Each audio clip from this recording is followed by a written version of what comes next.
Tere tulemast Musta kassi taro lugemisse kaalud. Siit tuleb lugemine teile nädalaks 13 kuni 19 aprill. Ma olen teile siia valmis pannud 7 kaarti ja vaatame, mis neil kaartidel teile siis selleks nädalaks öelda on. Nädal algab teil siin raske koorma kaardiga. Ja kuna kõrval on kohe müntide kuninganna, siis mul tundub, et teile tundub see nii, et teil on väga raske rahaline koorem. Kas on maksud kõrged, mingisugune muu asi viib teilt raha välja. No teil on raske koorem. See koorem tundub teile liiga raske, mida te olete enda kanda võtnud või on teie õlule see pandud teiste poolt.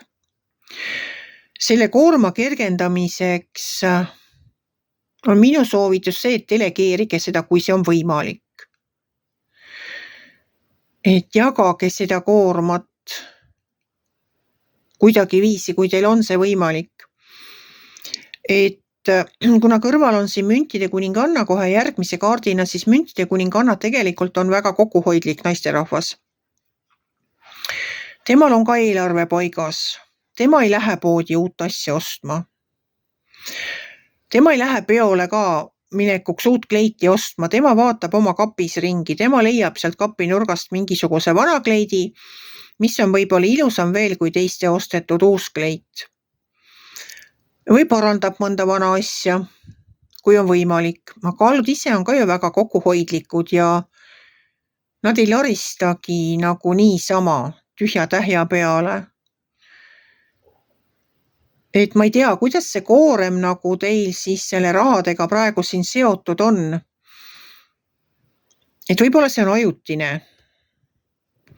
Siin on küll edasi tuleb karikate 8. Karikate 8 räägib sellest, et te nagu ise tunnete, et teil elus on midagi puudu või kedagi puudu.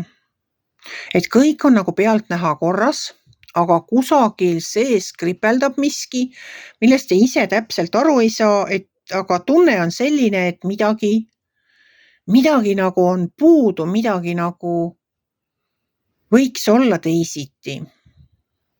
See on teie sisemine tunne, mis teile nagu seda räägib ja ütleb. Kui te nüüd tunnete, et teil on õige inimene puudu, kellega, ma ei tea, asju ajada, kellega, ma ei tea, juttu rääkida või mõni koostööpartner või mõni töökaaslane või mõni hea sõber, siis kõrval olev karikate 2 on minu jaoks on ta hingesugulase kaart. Minu jaoks on see selline inimene, kellega saab kõike rääkida, kõike arutada, kes hingab ühes rütmis teiega, kes mõtleb ühtemoodi teiega, kes jagab samu väärtushinnanguid, kellel on elule samasugune vaade, kes mõistab poolelt sõnalt. Ta on selline hea, helge, kerge. Kui ta on teie elus puudu, siis ta tuleb siin lähitulevikus teie ellu.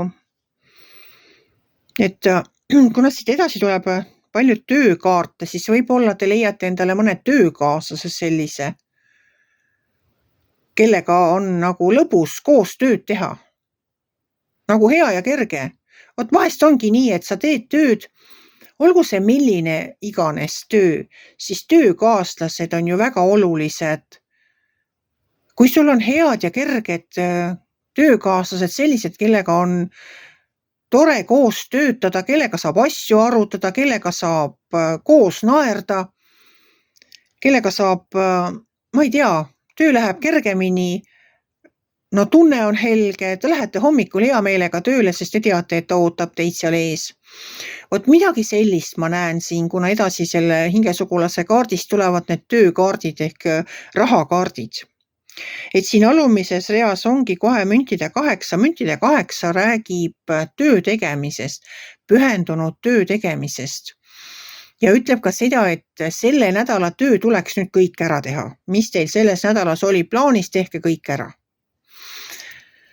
See on selline nagu, no tõesti ongi selline pühendunud töö tegemine, viimase detailini lihvimine, et kõik on tehtud, teen oma töölaua korda ja siis võin nädalavahetusele vastu minna. Siin all on veel keskel on müntide baas. Müntide baas tulebki mingite uudistega. Ta on nagu ja kuna sealt edasi tuleb müntide 3, siis müntide 3 on tunnustuse kaart. Baas tuleb uudistega. Ja müntide 3 viimase kaardina räägib sellest, et teie seda pühendunud töö tegemist märgatakse.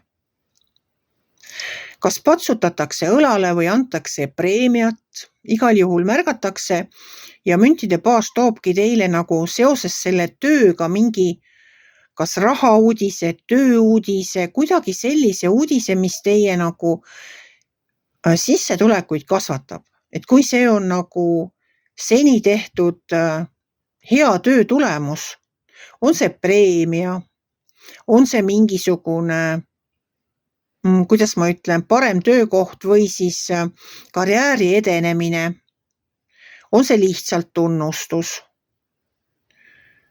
Olete näiteks lasteaia kasvataja ja tulevad võib-olla mõne lapse vanemad ja tänavad teid selle eest, et olete väga hästi nende lapsi kasvatanud või näevad kolleegid seda, et te olete nii palju pingutanud ja panustanud ja tunnustavad teid. Ma ei tea, mis see on, aga igal juhul on see, te olete seda tunnustust väärt. Teie töö on seda väärt. Te võite iseenda üle uhke olla. Te olete väga tublilt tööd teinud ja kui te kõrval on ka selline inimene, kellega koos see töö läheb kergemini või kes toob nagu helgust ja kergust teie päevadesse, no siis see on ju lausa imeline. Et mina soovingi teie kõrvale sellist inimest, kellega koos on helge ja kerge edasi minna. Proovige seda rasket koormat siis delegeerida. Võib-olla aitab see sama inimene, see nõndanimetatud hingesugulane teil seda koormat ka kergendada. Et see ei oleks enam nii raske teie õlul. No ilusat nädalat soovin ma teile igal juhul. Te olete selle igati ära teeninud. Kui teile minu lugemine meeldis, ärge olge kiitsi. Pange ikka like pöial üles, võite ka kommenteerida. Ma väga ootan teie kommentaare, sest see on ainus tagasiside, mis mul on. Ja kohtume järgmisel nädalal.